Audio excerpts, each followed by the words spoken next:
It's a fresh story, come and see. With Olivia and Jenny, be who you need to be. Honest voices, safe and strong. Come as you are, you belong. So take a breath, let's begin. You're not alone, we're here again.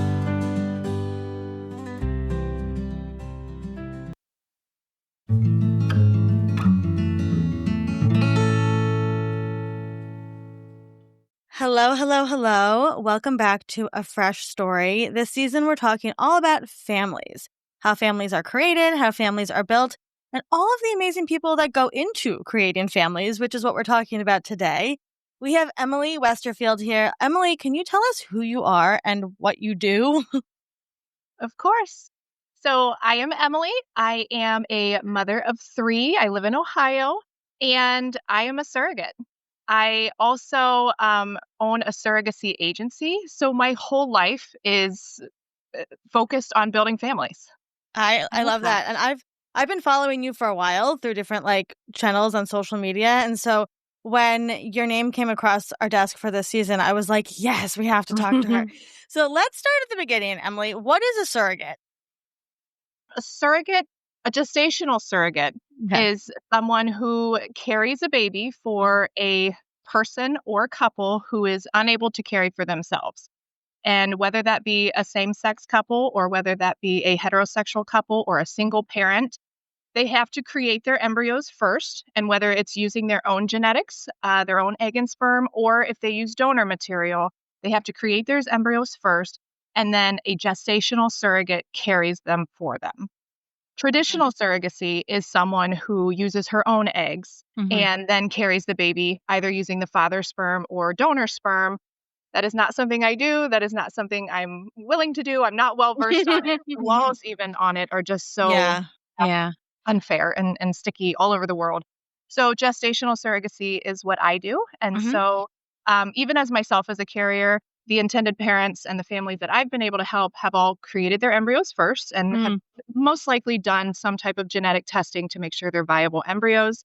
And then I carry them for them and hand them over to, in my situation, it's all been moms and dads, but I work with a lot of couples that are same-sex male couples, same-sex female couples. Yeah. And, the goal is just happy, healthy baby at the end of the day to hand over to their parents who have been longing for such a long time to have their families. Yeah. I would love to know how you got into this. Sure. So after I had my daughter, in the very first, if I go way, way back, the very first pregnancy I ever had resulted in a miscarriage, unfortunately.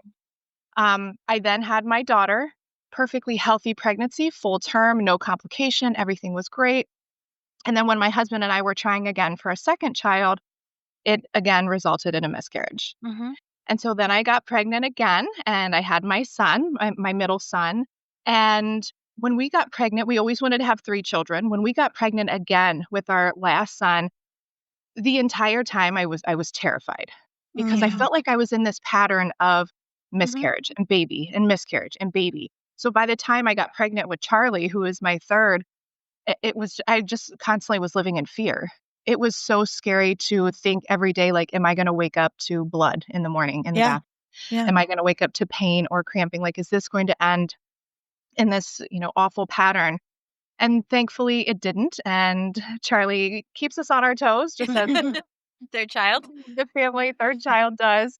But I have 3 healthy, beautiful children, and I'm so beyond thankful and blessed. But when I personally experienced miscarriages myself, I knew that there were so many other people in the world who, I wasn't alone. I didn't feel alone ever. It was awful to go through that, but I had wonderful support with my husband, friends, family, my doctors. Everybody was there to kind of help me get through those times. But I just knew that so many other people in the world, were facing these struggles, these challenges of being able to conceive. And fortunately, I was able to have 3 children, but not everybody in the world is. So we have a cousin on my husband's side that struggled with infertility, and she was able to naturally get pregnant with her very first child. And then for 10 years struggled with secondary infertility and with no no reasoning, no closure, no answers. And it was Right. just such a heartbreaking journey to watch her go through that. And she was always able to get pregnant. She just kept losing them and just kept Yeah. having miscarriage after miscarriage. And I sat there and I was just like, this would be a perfect example of somebody that I would be able to help.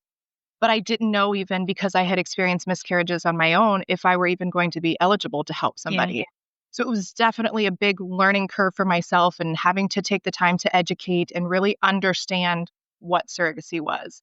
But she is my driving force in wanting to help somebody. But then again, just realizing there's so many people out there in the world that could use the help of a surrogate. And I fell down this rabbit hole of continuously searching for information on surrogacy and how I could help. And if it wasn't being a surrogate, maybe there was other things that I could do to help. Hmm. But I finally figured out that this was something that I could do. And while I didn't end up caring for my cousin, I did end up starting to search for families, and I went online, and kind of like a matchmakers type of thing, where Yeah. there's an online community forum where you can find people who are egg donors or sperm donors or surrogates, intended parents. Just a big, I hate to compare it to Craigslist, but that's almost exactly what it was It's like. like You eggs go, list. yeah, Eggs list. yes. But like, you get online and you're searching for, exactly that. I was searching for parents. So I posted a profile of myself and just information about who I am and how old I am and what do I do and why I wanted to help. And I posted some pictures of myself and family. And oh my gosh, the responses were overwhelming. So many people reached out saying, "Hey, we're so and so and we need a surrogate." And just reading these, I was like, "Oh my gosh, this was so much bigger than I had ever Yeah. anticipated." So many more people out there than I knew that were, even open and willing to share their story with a complete stranger across the world or across the country, Mhm. looking for someone to help them start or grow or build their family, whatever that looked like. So that's where it all got started. And I did end up finding a couple that was in the same state. So like I mentioned before, I live in Ohio, and they were actually a few hours away from me in the Cleveland area. Mm. And that was my very first couple. And that's how everything got started. Wow. That's really brave of you, though, because, like, if you were so terrified with Charlie with that pregnancy, to overcome that, like, that is immersion therapy for sure. What was that experience like, being pregnant with your first surrogacy?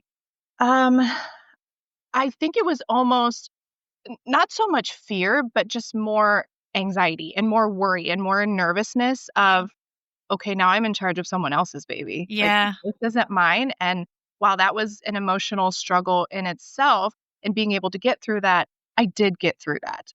And, I was able to, again, have a successful, healthy, full term pregnancy with Charlie. So then I felt like, okay, the pattern has been broken. Yeah. Yeah. I'm ready to be able to do this. But now it's just this whole other level of responsibility, I Yeah. think. And it's not about me anymore. Yes, I'm carrying the pregnancy, and yes, like, my husband is here. The parents don't live with me. So of course, like, everything here seems fairly normal, Mhm. but I am responsible of making sure that I am being the best me that I can possibly be for this family, so they can bring home their little girl. They had a little girl. So Aw. it was, yeah, it was not less fear, but I would say just different emotions and Mhm. feelings. Yeah. It's like you're watching somebody else's kid for a while. Exactly, right. In a Wild, very right? intimate way. Yeah. Yeah. So you have this little girl and you pass her off to her parents in Cleveland, and then you're just hooked on on helping? Oh my gosh. That was one of the best, most rewarding experiences I have ever been blessed to be a part of. And I say that because I'm lucky and fortunate enough to be able to do this. Yeah. But yeah, so everything went smoothly with the pregnancy. Everything went great. It was even better than pregnancy with my own children.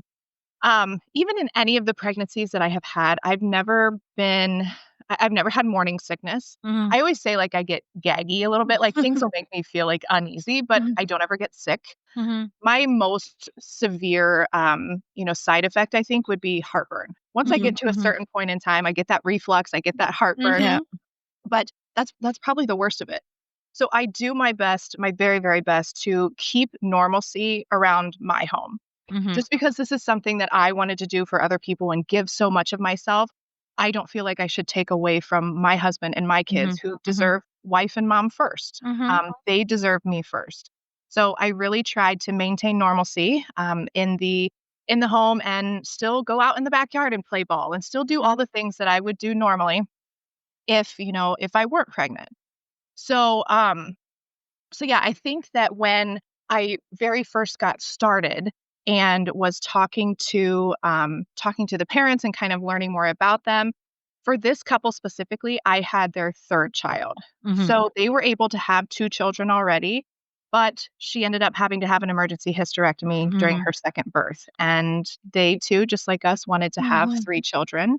So we did a fresh transfer for them. And moving forward, as soon as we did that, like as soon as they did the egg retrieval and created those embryos, we transferred 6 days later, and thankfully it was successful. But the entire journey just felt like everything was lining up. Everything was meant to be. Everything was just falling into place as it should be. And so from start to finish, we made wonderful friends and have this amazing bond and Oh, that's relationship with this special. couple. And it was just honestly, it was flawless. Yeah. There was still learning curves. It was all of our first journeys together, but we Right. were learning together and figuring it out and just trying to help and support each other for that one common goal. So at the very end, when delivery day came, I think that was the day that my husband finally got it.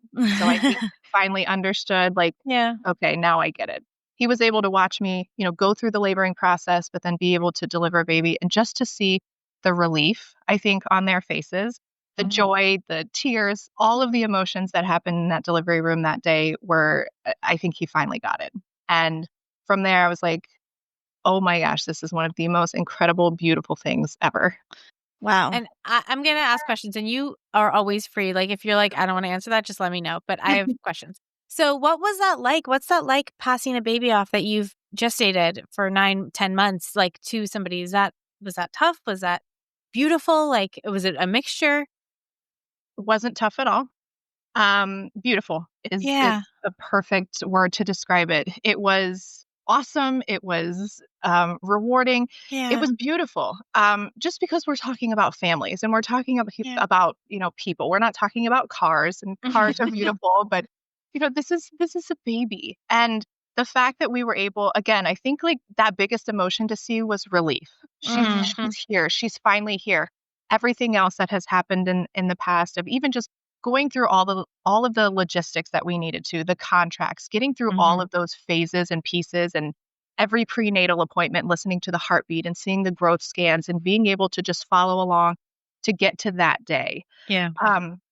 With surrogacy, there is a huge psychological piece going into this that you need to have that mindset. Our roles as gestational surrogates is to bring a child into the world for someone else, not for ourselves. You can't go into this wanting to have more children of your own. You can't go into this wanting to take a baby away. You can't go into this without anything other than the selfless act of giving to somebody else. Yes. And of course there's compensation involved in a lot of the cases that happen, but there's some that aren't. There's lots of family members that care for family members. There's altruistic journeys. There's many ways and areas around what I call them little snowflakes because every one of them is different and unique in Yeah. its own way. But again, it's a psychological fact of knowing that I'm done with my family. Max and I have our children. We are complete. Now we're ready to help, take on this journey and process with someone else for the sake of making them parents. It's bigger than us. It's about something more than us. Going into it, and I don't think there was an ounce of me that was like, "Oh, I want to take this baby home." Like, no, You were not done with around here. you. I was just having a conversation yesterday with a friend who has 3 kids, and she was like, "I knew I was done having kids because after I had my third, when somebody would pass me a baby, I'd be like, 'Oh, nice, a baby.'" She's like, "Before that, I'd be like, 'Baby, I want a baby.'" And so it's like, you know when your body's done with it. Yeah. So I have a statement, I have a question. I imagine that the psychological game is a lot harder when it would be your donor egg as well, when it's, like, part of you. I mean, Yeah, just, like, right? That feels like that would be true. Then my question is, so you also run an agency for surrogacy. correct. How do you talk to women who are coming in as surrogates about this psychological aspect of it? How do you vet people? How do you look at people and go like, Yeah, I was curious. I don't know if you're going to be able to handle this. I was curious how you went from just being a surrogate to owning an agency, because that's a big leap. So if you could take us down that path, I'm very curious. Yeah. Yeah. Well, I think my main reason is because I can't carry for everybody. You can only have so many pregnancies. Right. Like, I'm not Oprah just handing out babies. Not yet. I can't carry for everyone. Right. So my next biggest way of being able to help people is having this agency. Right. It's called Carrying Dreams, and it is a way to help their dreams become a reality or a possibility. And I feel like just getting started was a way for me to still be able to educate, first and foremost, letting people understand what this process entails, letting them know all of the steps, the good, the bad, the ugly. The fact that I have been there personally so many times as a surrogate has helped me tremendously on a professional aspect, and being able to provide resources and education and information to people who are starting from the very beginning and don't understand this. So having an agency and being able to play that part all stemmed from, me wanting to help more, me wanting to do more in the industry, in the community. And while I can't carry for everybody, this was the next best thing. Yeah. Vetting surrogates, vetting intended parents. We also work with egg donors. So going through that process of from the very beginning, starting and then getting to the point of matchmaking and playing Cupid and facilitating all of those logistical pieces, because they are overwhelming and there is a lot, and everything has to be done in the right time throughout the process.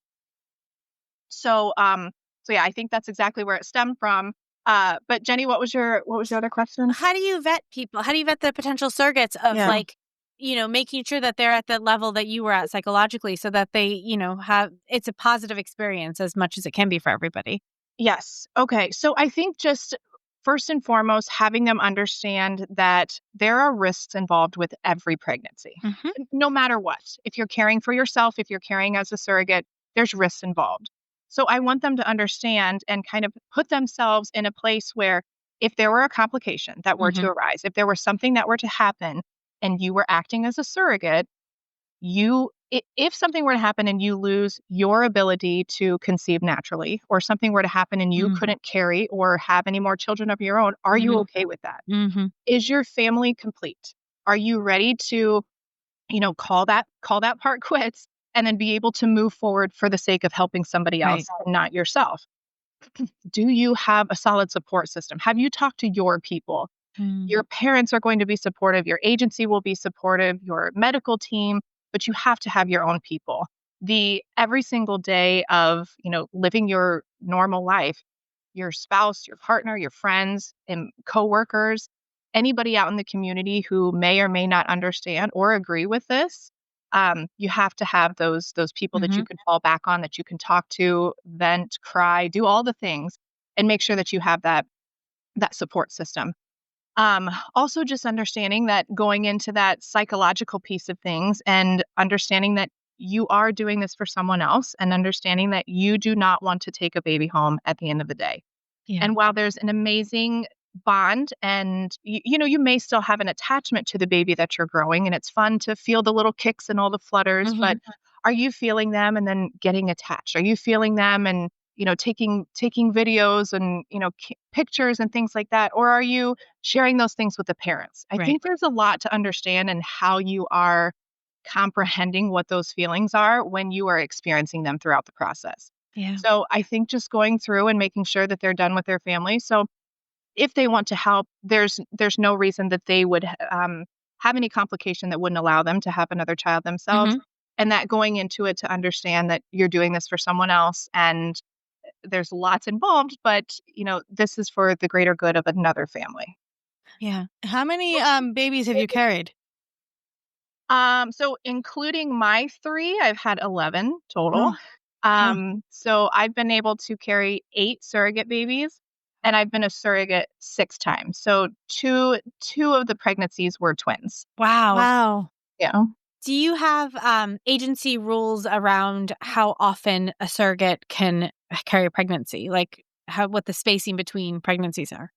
So from vaginal delivery to embryo transfer, Mhm. it kind of varies clinic to clinic, but typically it's 6 to 12 months. I do Mhm. know clinics that have gone from delivery to transfer in 6 months. A lot of times giving your body that full year to recover fully Yeah, and to for make sure. sure that you're well and apt in an emotional level to be able to continue on another journey to do it again.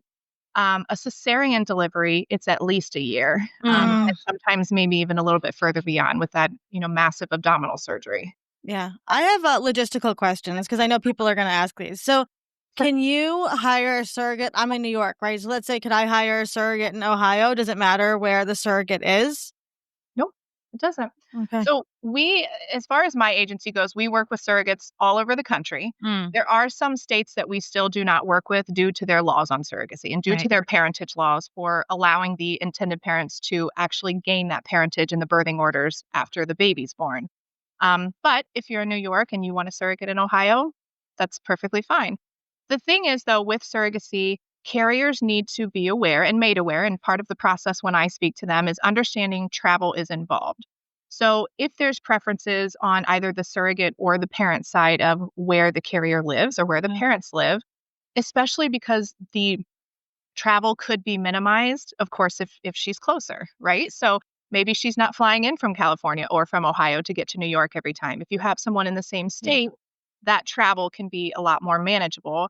But I think for the sake of surrogacy and everything under third party, the clinics are really accommodating and trying their best to minimize travel as much as possible. Mhm. So if I were your surrogate, for instance, and I'm Mhm. from Ohio coming to New York, they would require me to at least probably come 2, maybe 3 times to the clinic because my initial care is going to be from your fertility specialist, your Oh, reproductive interesting. endocrinologist. I am under their care until a pregnancy is established, and then they release me to my OB. Okay. So then once I'm under my OBGYN's care, then you are coming to me. So any appointments you would like That to makes come sense. Okay. to, and I'll tell you, technology and FaceTime is a wonderful thing throughout this process because a lot of times these appointments are 30 minutes, and Right. oh, we flew in for an appointment today. Right. Yeah. But, Yeah. um, but yeah, it's so helpful that the parents are still able to listen to the heartbeat or to Mhm. see the scan if they have one, or be able to talk to the doctor and ask the questions that they have or address any concerns that they have, talk about next steps.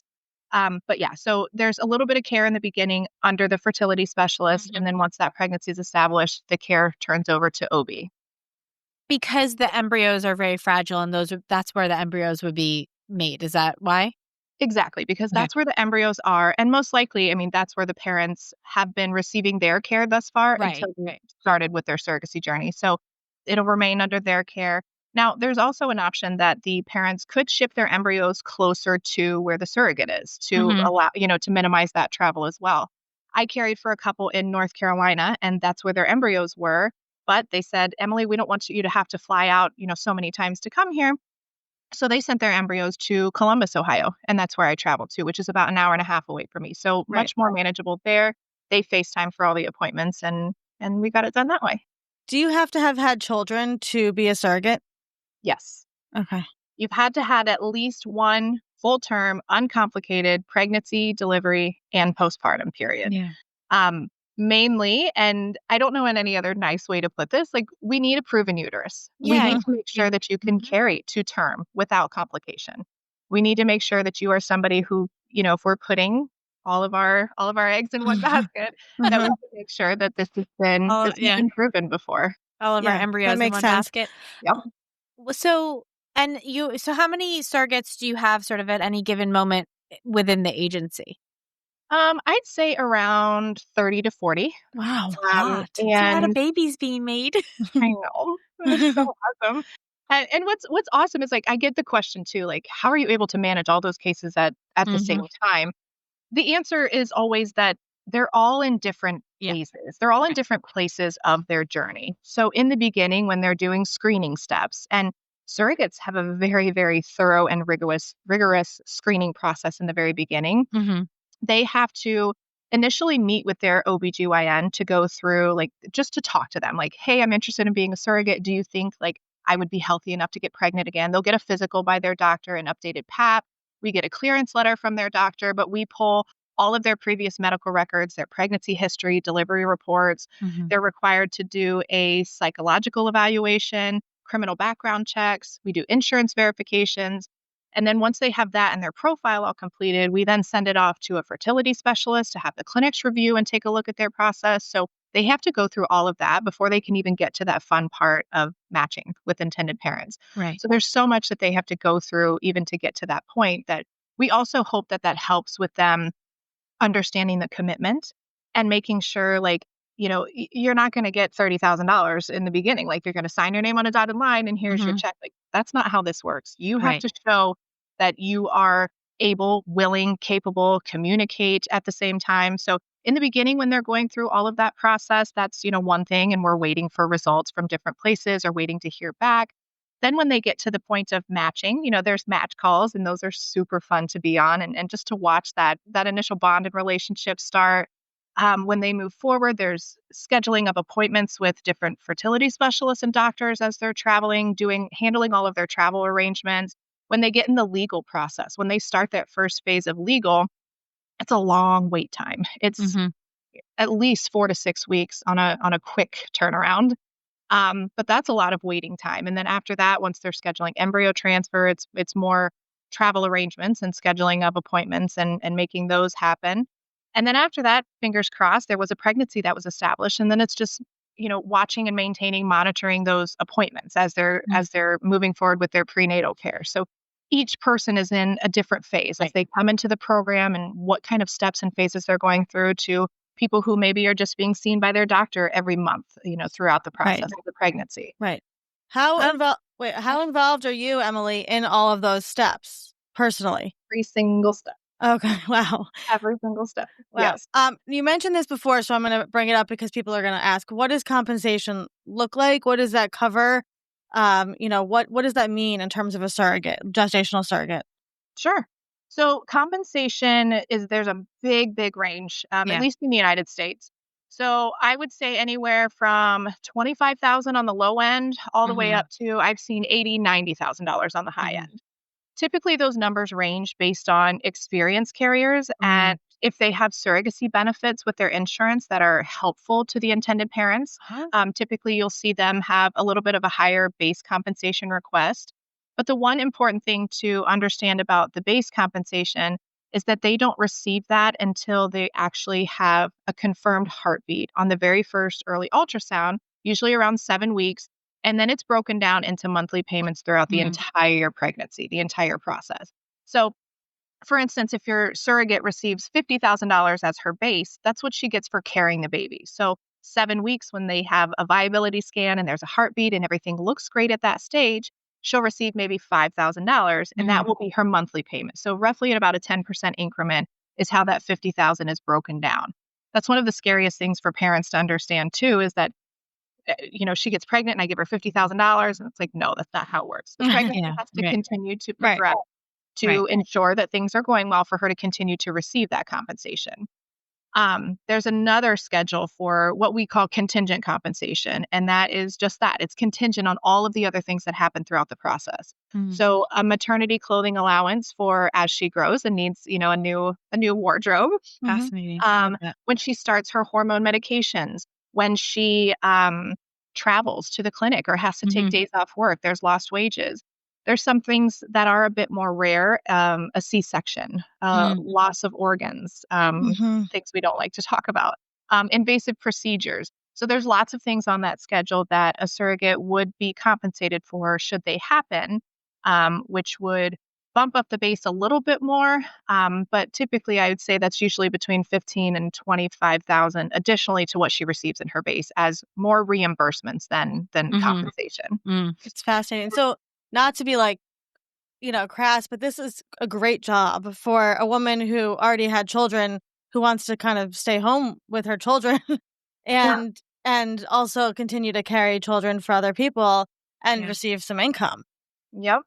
The thing though that I find is you have to enjoy being pregnant. I did not enjoy being pregnant. Olivia is done having her family. She would never go back. No, not even for my sister. Sorry. No.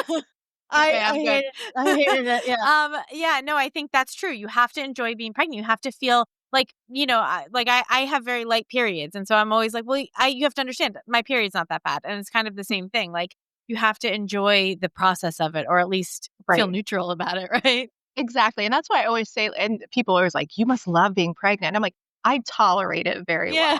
well. Yeah. Yeah. Yeah. Yeah. Do I love it? I think it's like a beautiful thing. It's awesome.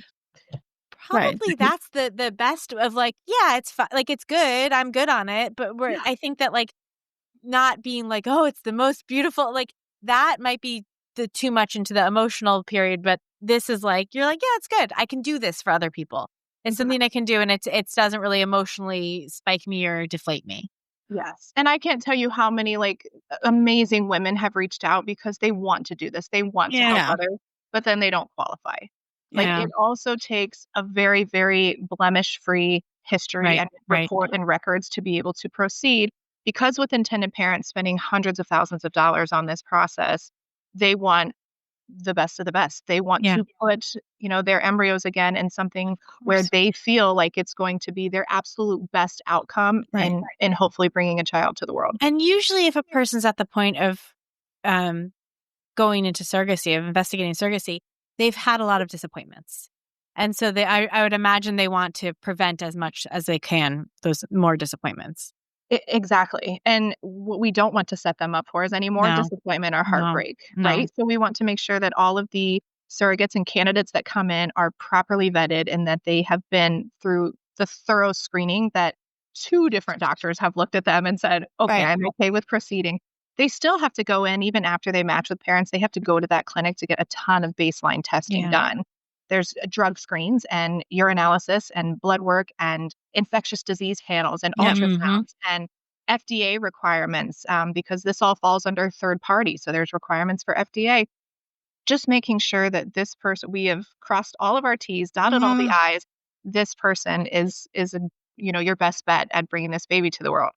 You'll find though with same-sex couples that they come into the journeys with less Mm, heartbreak or disappointment. They come in with more hope and right. excitement. Mhm. So it's a Mhm. little bit different when talking to the different types of couples or even single parents that we speak to about what their Totally. take is on getting started or jumping into this journey, depending on what their story has looked like.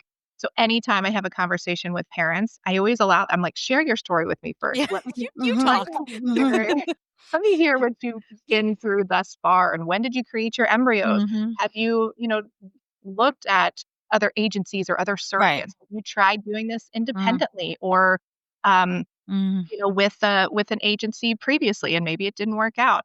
I like to hear all those things so that I can understand how, where, and when I'm able Yeah. to help them. you can Yeah. calibrate. Do you still carry for people?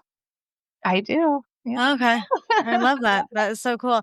But you must be on the phone like all day long. Like, I Yeah. mean, I was gonna say Yeah. like We I'm sure you're appreciate you taking the time. right because you're checking up on everything like nonstop. That's wild. Yeah. It's hilarious because my kids, when they were much younger, like in their preschool class, they would fill out these forms before like teacher or excuse me, Hmm. parent night when we would come in. And it would ask like, how tall is mommy? How tall is daddy? What's their favorite color? Like all things about mom or all things about dad. And Charlie, the Charlie, the youngest, his papers when it said, "What does mommy do for a living?" And he said, "Talks on the phone." Like that's what That's mommy's what did she for a does. living. Yeah, that makes sense. That is fascinating. How many of the surrogates that you work with are repeat surrogates? Oh, that's a great question. I don't know the exact number, but I'd say Percentage. maybe a third of them. Okay. Okay. Yeah. Fascinating. Um, everybody's got to start somewhere. I always Yeah. say Yeah. that. Like I was a first-time carrier at one point, Or and it's great for them to get that understanding that this is what the process is Mm. like, and then hopefully they have a nice, successful journey, and that they want to come back and do it again. yeah. Parents love the comfortability of working with an experienced surrogate. Of course. Not only for the fact, like, of course, like you mentioned, Olivia, everybody has to have that full term pregnancy in Yep. order to proceed. First time, repeat.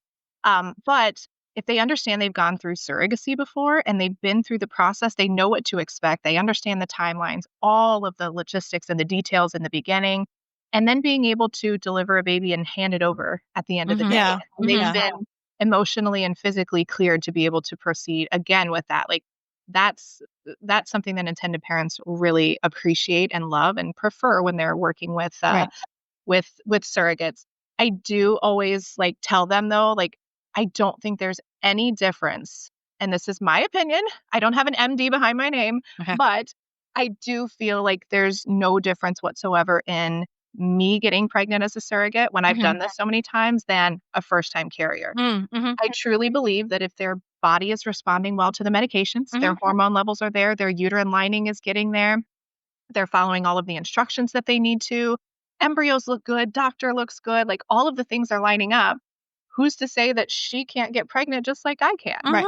Right. You know, right. there's Right. Right. three variables that go into this process, and it's the uterus, the embryos, and the doctor. And if Right. those three things are working together, like it's I don't think first-time carriers are any less than what the experienced carriers are. No, but I can imagine that for parents that are going through surrogacy for the first time, working with you and an experienced surrogate, you would just feel like the emotional, like having somebody walk you through it, right? It's the same reason you hire a wedding planner or something like that that's planned many weddings. Like just having somebody that sort of like knows what's going on, because having a baby is so many new experiences. Like Right. having anybody be pregnant with your baby, whether it's you or whether it's somebody else. And to have somebody be like, nope, this is normal, this is fine. And obviously the surrogates you work with have already had children, but that every time is going to give them a little more experience. And like the logistical stuff of being a surrogate, I imagine is just really comforting for people. Yeah, you're absolutely right. Yeah. And I do think there's also a difference, especially with heterosexual couples, if the intended mother herself has been able to carry before or experience the pregnancy than a woman who hasn't been able to. And that's Yeah. a very sensitive, area and topic to discuss with the intended mothers, because we don't know, especially for the ones who've never carried before, if they like all of those feelings you said, like, is this normal? What Yeah, do we right. what do we expect here?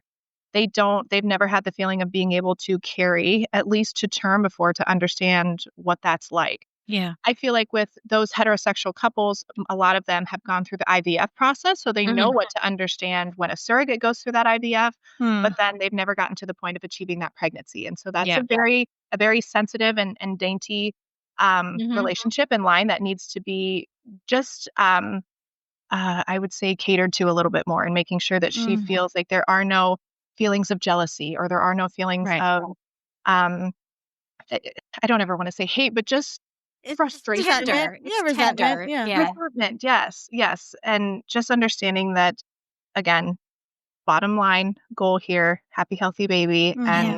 And I wish that nobody, like, especially for intended mothers who weren't able to carry their own, like, I wish like hell they didn't have to use us. But the reality of it is that they want to have a biological child of their own, and they're able to do that. This is the best bet in bringing that baby into the world.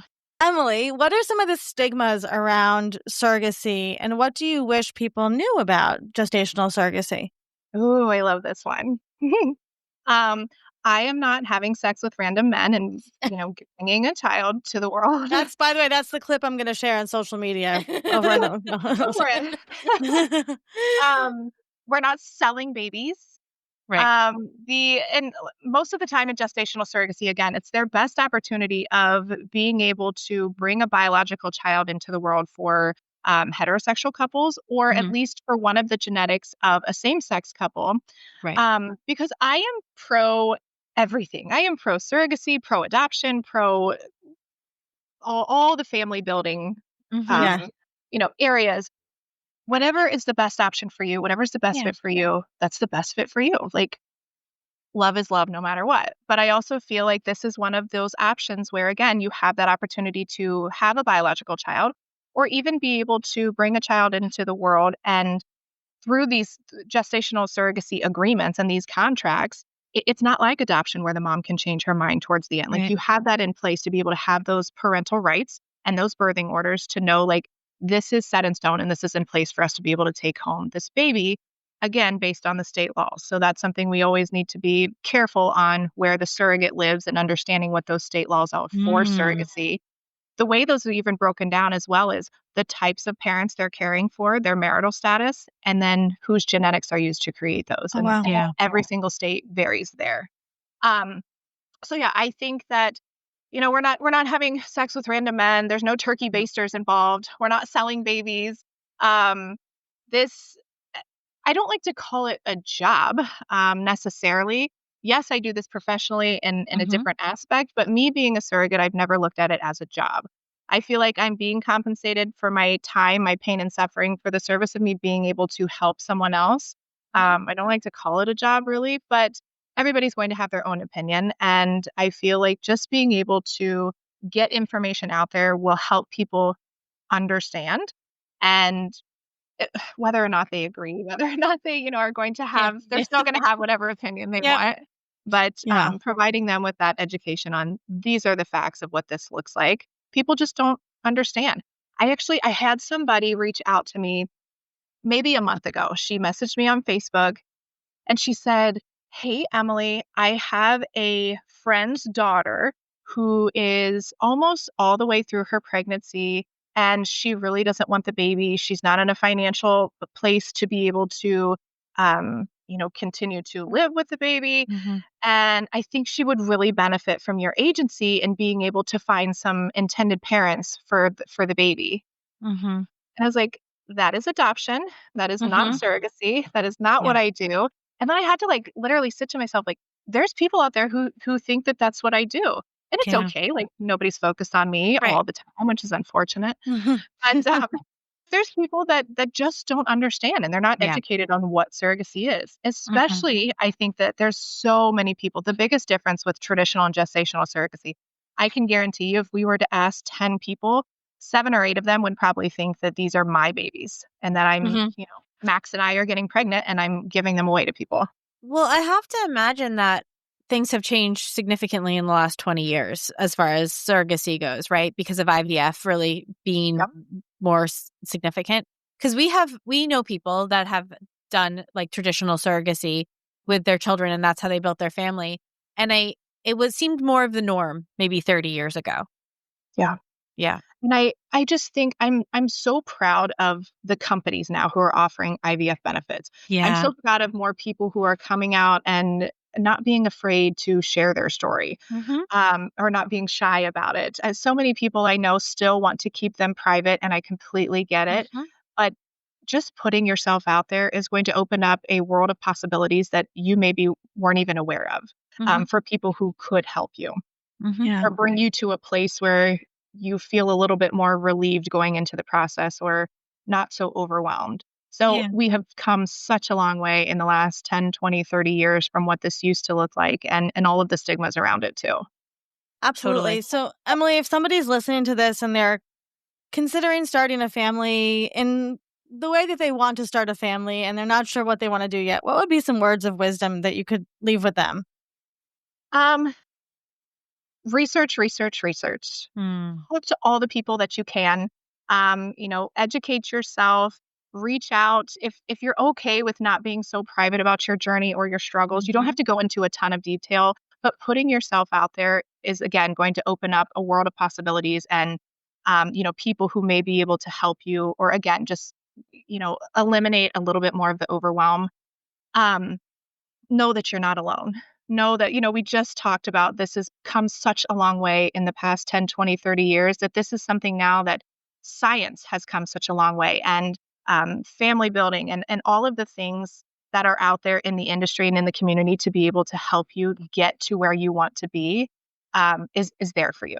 So educate yourself, do the research, talk to all of the people that you need to, get second opinions, do whatever it is that looks like the best fit for you.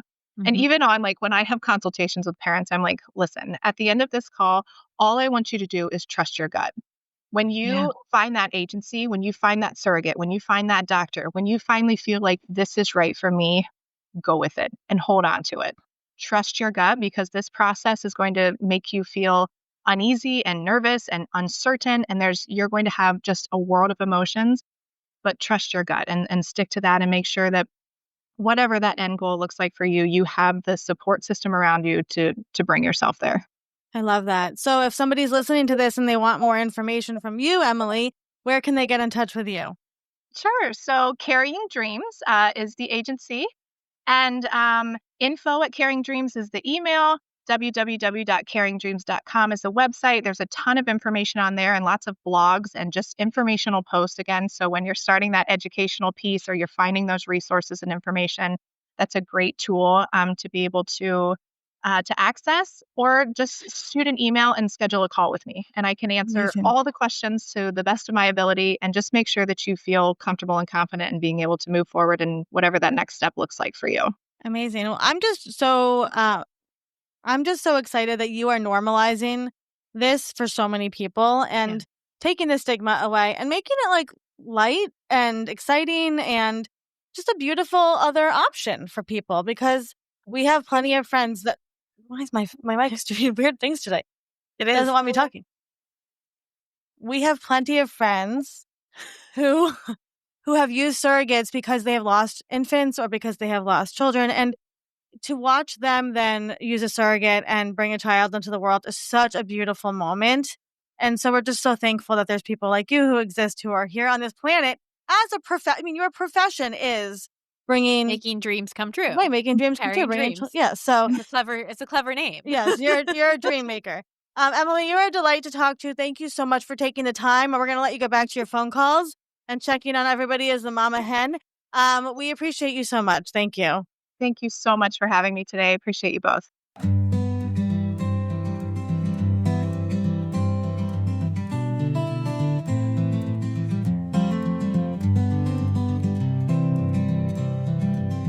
It's a fresh story, come and see.